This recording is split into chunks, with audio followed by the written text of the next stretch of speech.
Hello, I'm Michelle. And I'm Laura, and this is the Pair Entrepreneurs Club podcast, a weekly show to help you navigate the demands of being a working parent. We will share lots of practical ideas, hints and tips, and our own and others' experiences with juggling work, family, health and finances. Above all, we want to help you find your purpose, define your identity, and banish any confidence gremlins that might be holding you back from the life you dream of. No matter whether you have children or not, there will be something here for you. Let's get started.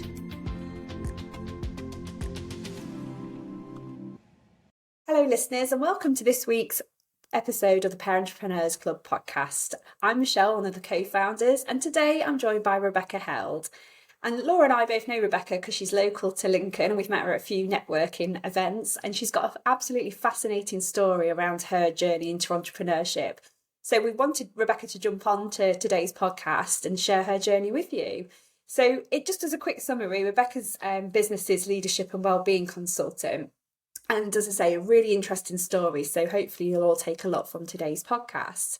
So thanks ever so much for taking your time out of your half term as well, Rebecca, to join us today. So if you don't mind just telling the listeners a little bit about yourself and your business, that'd be great. Yeah, absolutely. Thank you so much for having me on today. It's really nice to be a guest and not a host because like I said before, a shameless plug, but I've got my own podcast, The Healed Approach, and I'm usually being the host there rather than being a guest. So it's great to be here today to talk about me. So yeah, thank you. Thanks for that introduction. My business is around leadership and wellbeing. So I do leadership and wellbeing consultancy within organisations globally, actually, although I am trying to make my mark more locally at the moment. But to give you a little bit of a background, I started off as a secondary school teacher back in Manchester, and was very quickly, I got promoted into a leadership role. So I spent 15 years, I think, in educational leadership, where I worked for the local authority, building and creating teams. So as you can imagine, working for the local authority, we went through lots of restructures. I also ended up in a leadership position by default, really. It's not like I came along and I got promoted into a leadership position. It was almost like I came out of the classroom to do teacher training and advisory work, which was a promotion. And then all of a sudden we had a restructure. And it was like, there you go. Now you're going to manage a team. You're going to build a team from scratch. You're going to set the vision. You're going to train them. You're going to get their trust. You're going to do everything with no training and no experience. Oh, and also you've just had a baby. So that was when I had my first son 13 years ago, ended up in my first leadership role. And I navigated myself through that career until I still do it in the background. But I was also, I guess this is kind of going a little bit personal, but I think it's important for people to understand my journey. So I was in a very toxic relationship, was in a very abusive relationship, and so really probably wasn't fulfilling my purpose, I guess, in life, because I didn't really know who I was, because I lost myself, so to speak.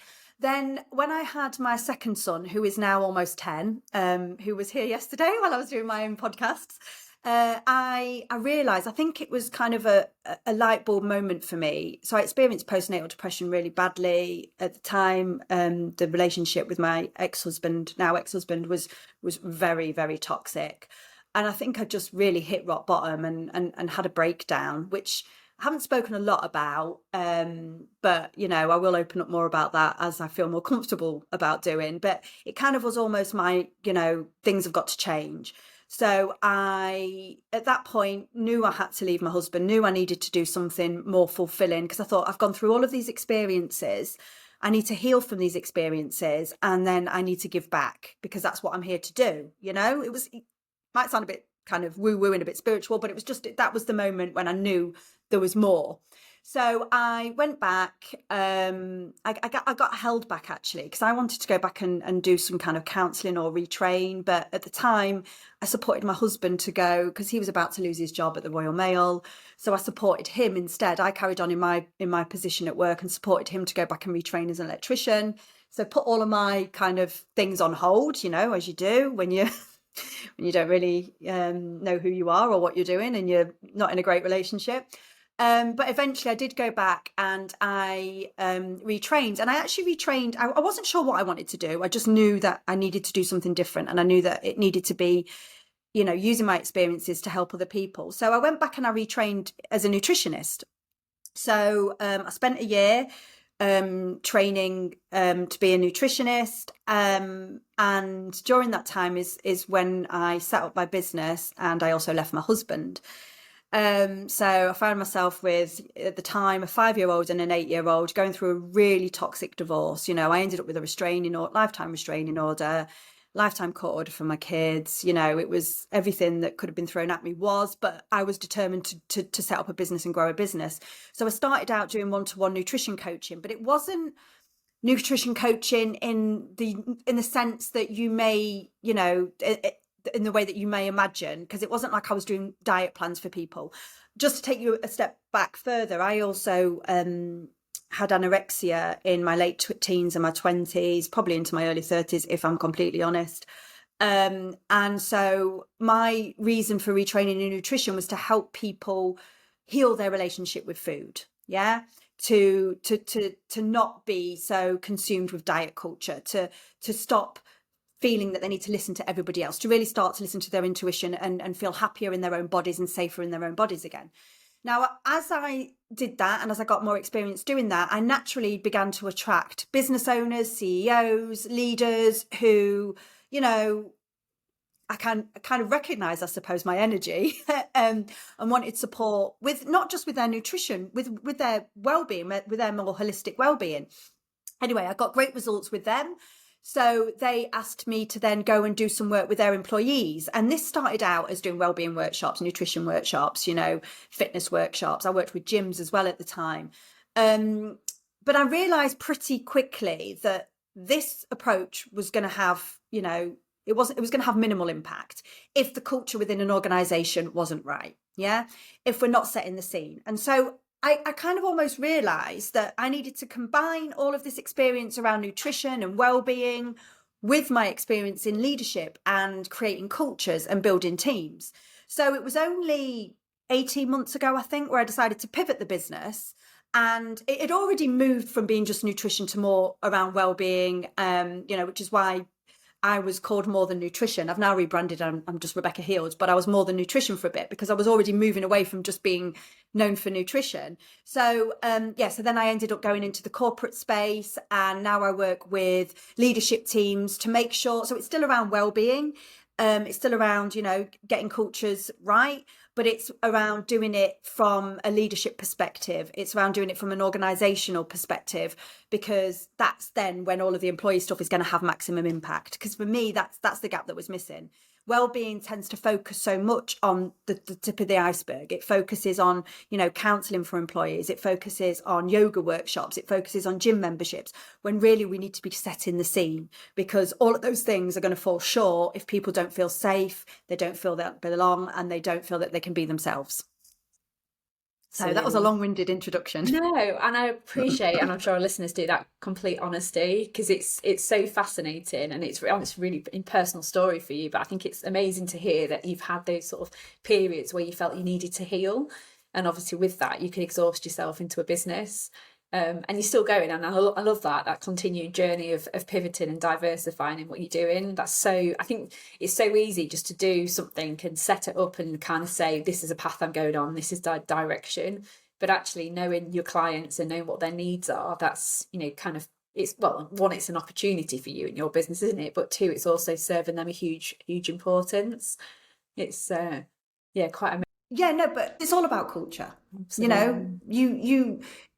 If you can't have well-being within an organization, if the culture is toxic or is negative, and I hate to say it, but I think a lot of when you're in an organization, when you are the CEO, when you are a leader, when you are a middle manager, whatever, you don't always see the signs. You know, you don't pick up on the language, you don't pick up on the behavior that is, you know, creating a toxic environment. And so that's often where, because I get it a lot, especially with bigger organizations. Well, we've got our own HR department, we can do all of this in-house. And I'm like, yeah, really, how's that working for you? You know, because don't get me wrong, HR, you know, you can do, you know, you can do a certain amount of it. You can do the wellbeing days, you can do the workshops, you can do the, you know, the monthly themes. But actually identifying what needs to change within the culture and the leadership, and, you know, and just the feeling of an organization, that often takes a third party. That takes a third party to dig into what is working well and what needs to change. And it takes a third party often to, I guess, to guide you on that journey. And I always talk about it as a partnership. I'm no expert. When I go into a business, I am no expert, but I am an impartial person with a lot of experience that can offer advice and guidance. Yeah, absolutely. And I think that's so important. I mean, I was in that sort of HR function for many years, and I think if you're not careful, you Yes. kind of go along this path of these initiatives that it's your take on the world, and it's quite subjective, isn't it? Well-being, you know, what's fit and healthy to me, you'll be different to you. I mean, you put me to shame when I look at your socials and you're always in the gym and looking after yourself, and I'm sat there with a cup of coffee, because it is so subjective, isn't it? You know, and I could create a well-being strategy in my organisation against my take of what well-being is and what I think my senior leadership team needs. So I think that's so valuable to have that external, like you say, spotlight and partner to say, this is some best practice, this is what you need to be doing. And culture is always just driven by those individuals, isn't it? You know, your senior leadership team are the ones setting that culture. And I think, you know, again, it's what best practice they're bringing in and how long they've been there for and their take of the world beyond their organisation. So, yeah, it's an incredibly powerful offering, isn't it? It really is. So what's the plans going forward? Are you wanting to pivot again? Are you kind of on that place now where actually the offering's kind of complementing? Have you got opportunities to kind of move the business again into another version of what it is? Who knows? I mean, I think what you said, I wanted to touch back on what you said before about how I've seen the opportunity to pivot, and I've listened to customers, and and I think that's something that I've had to learn, because I think, you know, earlier on in my life, I was very fixed on a certain way. I would be like, and, you know, this is, I mean, I am a big believer in manifestation, and I am a big believer because I think I've done it a lot of times in my life without even realizing, but not always, you know, for the right reasons. Is that, you know, because I definitely, you know, I manifested getting married at a certain age, having children at a certain age, you know, having the house, having this, but it was all a manifestation of things that I thought I needed to do and I needed to achieve. It wasn't me stopping, taking stock and listening actually to what the universe was kind of sending my, because I think, you know, you can set yourself this, you know, this vision or this target of becoming a teacher, of becoming, you know, a solicitor or whatever. But if you don't evolve and recognize the things that are coming your way, then that's only going to end up being, you know, it's going to be your hell, really, because you know, it might not be who you are in 5, 6, 7 years' time. So I think this is, I guess, what I'm trying to say here is that my 20-year-old self would have been crap at business. I mean, apparently my grandma says I'm not that great at business anyway. But anyway, but my 20-year-old, this is because she sees me as a busy fool a lot of the time. So I guess, so coming back to your question, you know, what does the future hold? I don't know. Right now, you know, it's still early days in terms of what I am doing. So, you know, I have just got a new office here at Spark House. I've got a great business community around me. I feel like I have done a lot of work globally with organizations in a remote way. So now I want to get more doing more face-to-face work with local businesses, because I feel like, you know, this time 18 months ago, this time 2 years ago, nobody really knew who I was. Yeah, people had probably seen me on LinkedIn, but nobody locally really knew who Rebecca was or what she did. So I feel like I'm still building that. I'm still nurturing that. So for me, you know, the vision moving forward is just to have a bigger impact in more organizations. I want to see businesses in Lincolnshire, in Nottinghamshire, I want to see them on the map. I want to see more UK businesses getting into Forbes 100, because I think we're so behind. I think there are, is it 2 businesses? I think only 2 UK based businesses were in Forbes top 100. It's like, what's going on? What's going on? And for me, like I said to you, it's about, UK businesses moving forward with the times. It's about them embracing a softer side of leadership that is going to really, engage employees, make them feel safe, make them feel that they belong, and make them love what they do enough, to be as creative and innovative and as profitable as possible.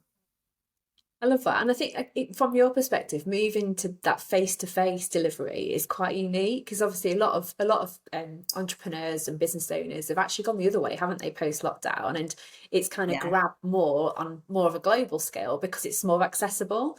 But that passion piece to do stuff more locally and to get your name and your brand out there, I think that's really refreshing to hear, because it is so easy, isn't it, to say, actually, I'm just going to go and pick for the American market because I can sit now on Teams or go Zoom at night and speak to them. And I think you've done that, haven't you? I think you've gone on that international and come back. So it's really, it's quite interesting to hear.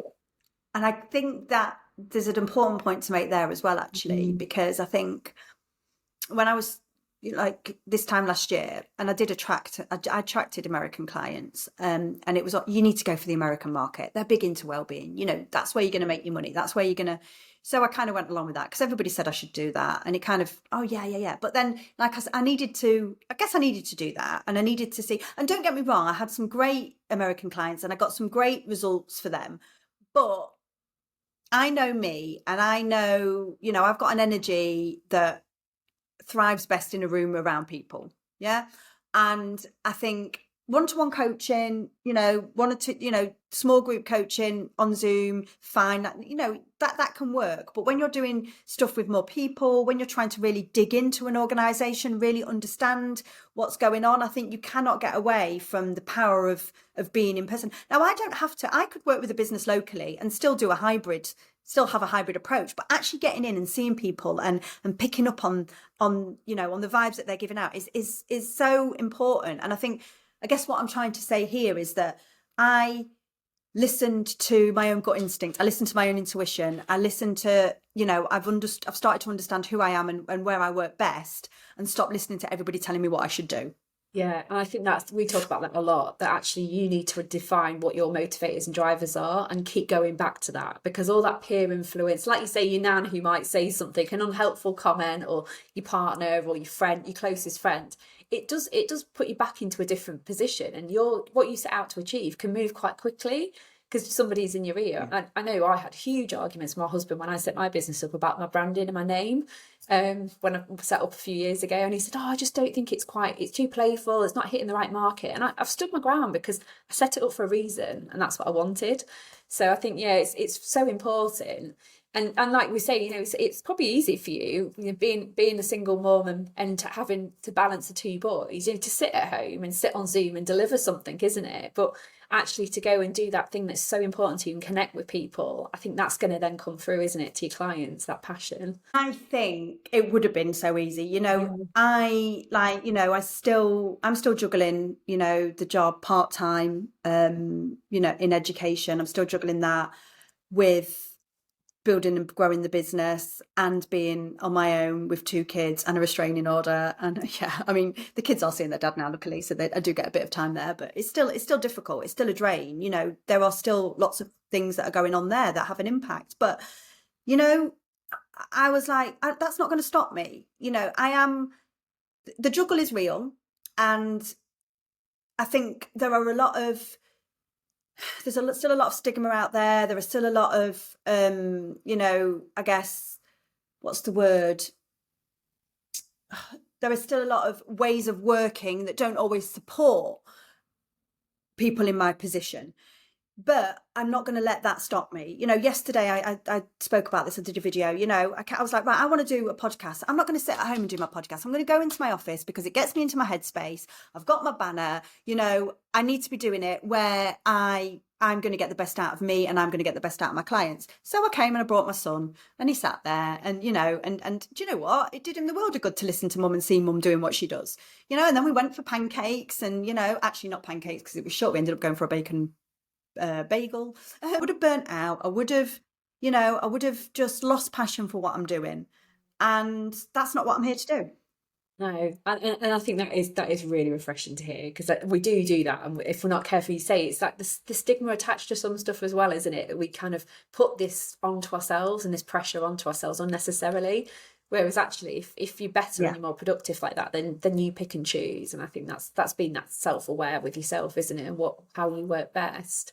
So, what is your productivity hack? Because I mean, I love the fact that you also balance, you play hard, you're very good on your socials, that you're a great kind of perception, you go to the gym, you do your socials. What's your sort of productivity hack? How do you do that and get that balance right? Oh God, I don't know. Sometimes I do look back and think, how do I do it all? I get shit done, and I always have. And I think the biggest lesson for me has been to learn to be kinder on myself and to learn when to chill out and relax as well, because I am go, go, go, go, go, I always have been. So it's been a big lesson to me to learn to slow my mind down more than anything else. But, it's mindset. It's complete mindset, because there were so many things that could have stopped me. There was, I when I left my ex-husband, and I had a court order in the end telling me I had to sell my house, and I fought and I ended up staying in the house and I bought him out. I think it's something that you just have to work on all of the time. You've got to, in terms of fitness for me. So even though it's about trying to find, I always say I'm not a very organized person, but actually I'm good at organizing my life, right? If you came and had a look at my laptop though, you'd be like, Jesus, Rebecca, where are your accounts? Where are your client notes? This is a mess, right? That's my brain, right? But when it comes to organizing my life, I can do it. So I was a member of the gym, and I was finding that difficult. I was finding it really difficult to go to the gym, do my day job, do the kids, do my business. So I was like, right, I don't want to give up on that, because I've really enjoyed, becoming stronger, becoming fitter. So I'm going to kick myself out at home so that I can get up when the kids are in bed and I can do my workout. And I think it's just, in some ways, I think because I've got so much going on and because there are so many boundaries and restraints around what I do, I've just got to get on and do it. Monday morning, the kids were coming back early. I had to get up and go to the gym. Otherwise, I wasn't going to go. And I'm not the kind of person that's not going to not go. Unless I wasn't well and my body was saying don't go, then I would. Today I didn't go to the gym because I needed a break. I needed a rest. I got up at 7:45. So it's just, I don't know. I really don't know. And people have said to me before, so many, how do you do this? How do you do that? And I think it's just all mindset. It is. It's not setting myself up. I don't tell myself. I have I guess I have goals and I have structure and I have routine, but I'm not a stickler to it. Yeah. So like at the weekend, and I ended up meeting a friend for a drink, and I ended up rolling in at 3 a.m, and it was like, but it's just trying to enjoy life, because it's too short. Yeah. That's probably the best philosophy, isn't it? Instead of kind of being too structured with it, but making sure you are getting that balance. I'm reading a book at the moment. It's by Anna Melther, and it's about raising motherhood. Because I think we put so much pressure on raising our kids and giving them the time or our business the time. We forget about ourselves, and we forget a little bit about our own identity and taking that time for ourselves. So yeah, that's probably partly why I asked it, because I'm also a bit intrigued about how I can get a slightly better balance in my life sometimes, because if I'm not careful before the end of the week, I think I've just not done as much for me as I wanted to. Well, I'll tell you, and that's what I've learned, and I'll tell you, and I was afraid of that for a long time because of this whole, oh, you're selfish, or you've got to put your kids first. And okay, I don't think there's anything wrong with my kids seeing me, working hard. In fact, yesterday, Leo's been after seeing me at work, he's the most loving, amazing kid. And then we go home and we do Halloween stuff. And what I have realised is that my kids don't need lots and lots and lots of time, but they need quality time. They need, and I know that they're going to get quality time from me if I'm doing what I do well. And I think, one thing I will say as well is what I've really got into recently. I have started to embrace my spiritual side a little bit more. So I've started to do a little bit more meditation. I've been going to kind of women's circles and stuff. And that for me is just trying to teach me, after all of the trauma, after an eating disorder, traumatic childhood, domestic abuse, a lot that happened at work as well. I kind of have had to learn to listen to myself and my intuition and how to regulate my own nervous system, and getting a little bit spiritual has helped with that. And I don't mean as in woo woo and I'm sitting here, praying every day or anything like that. It is just about calming my mind, doing a bit of meditation. I've started to use a few, you're going to think I'm mental now, but using crystals as well because of their energy, because I'm a big believer in energy and stuff like that. But that has really helped me as well. That's really helped me to kind of understand me and believe in me. Absolutely. And that's the stuff we forget about if we're not careful. We can kind of forget about the self piece and the self development, because it is, isn't it? It's you developing your own internal voice, and like you say, some techniques that help you navigate some of the stuff that we come across. And I think if we just do the conventional stuff sometimes because we think it's what you call normal, isn't it? But in reality, it's breaking that barrier and it's doing something that works for you. And completely agree as well with bringing the best you to your parenting. I think that's hugely important, because you're best in your business and then you're best as a parent as well, aren't you? If you can get that balance right. I said at the start of before we jumped. One thing I will say is, let's stop giving our hard time. Let's stop telling ourselves we've got to be the best at everything. Absolutely. I'm not the best at parenting. I'm not the best at business. Yes. And I'll be honest, you can't have it all at once. There is a sacrifice. There is always something, like I definitely, I'm a single mum. Relationships have always been a bit of an issue for me. There is always a sacrifice at somewhere along the line.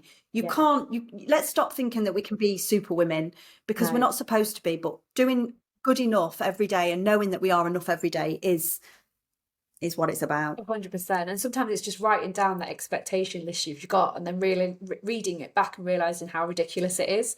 Because if you look at what you're trying to be in reality and you see it written down, you think that is just not realistic. I can't be that person. But what I am good at is X, Y, and Z. And this is what's driving me to be good, and what that balance looks like. I think we just forget that. I think life, like you say, there's so much social, what is normal? I mean, I don't know, but it's a word that gets bandied around so much, doesn't it? Around what we should and shouldn't be doing. And yet we just need to kind of challenge that and break that sometimes and say, actually, I'm just going to be me. I'm going to do what makes me happy and it's going to make my family happy or my business succeed, and go with that. I love, like you said earlier, your gut feeling, like literally being led by your gut and what you think is going to be the right path to take. Well, it's empowering, because let's be honest, society doesn't want us to do that. Society wants us to conform. Absolutely. So it's, Yeah, absolutely. Yeah. So just a kind of final question, because I think you went back to your 20-year-old self, but what advice would you give to your 18-year-old self? One piece of advice if you were to go back. Because I always think it's quite insightful, the journey we've been on and what we could tell our 18-year-old self. Believe in yourself. Yeah. Because I think it was probably around that age where I stopped. It's just believe in yourself, because I think if you believe in yourself, that fundamentally is the backbone of everything, really. But I would tell my 18-year-old self to believe in herself and that she is enough. Yeah, absolutely. And that is so true. Like, as a young child, look at my 5-year-old now, and massively backs herself in everything she does. She's so confident, but there's a transition point you go through in your teens, isn't there? And you lose some of that. And I think that's incredible advice. Really, really useful. It's been an amazing. Well, I lost myself because, Sorry. No, I was just going to say, I lost myself because I stopped believing in myself. So, yeah, absolutely. No, it's been an amazing conversation, and I really appreciate your honesty, because it really does help portray your journey you've been on, and all the kind of trials and tribulations you've had, against how you've kind of healed and rebuilt your business and reshaped your business and pivoted. I think it's a phenomenal journey. So Thank you ever so much, and we'll also pop a link to your podcast in our podcast. Yes, notes. please So, do the healed approach. Yeah, definitely, because yeah. it's fairly new, but yeah, anybody, go along, give it a listen, give it a 5-star review, please. We will be sure to do that. This all started actually because Laura came onto mine, and then it's like, oh, I want to come onto yours. Absolutely. It's been a great conversation. Yeah. Thank you ever so much for your time, Rebecca. I really appreciate it. And we'll link Thanks, put your Michelle. link to your website and your podcast below. Thank you for listening. We hope you enjoyed it. We rely heavily on word of mouth, so if you found value in this episode, please hit subscribe and share it with family and friends. If you'd like to find out a bit more about us, you can find us on our Facebook group, Parentrepreneurs Club, or alternatively on Instagram, Parentrepreneurs_club. We hope you have a great week, and we look forward to talking to you next time.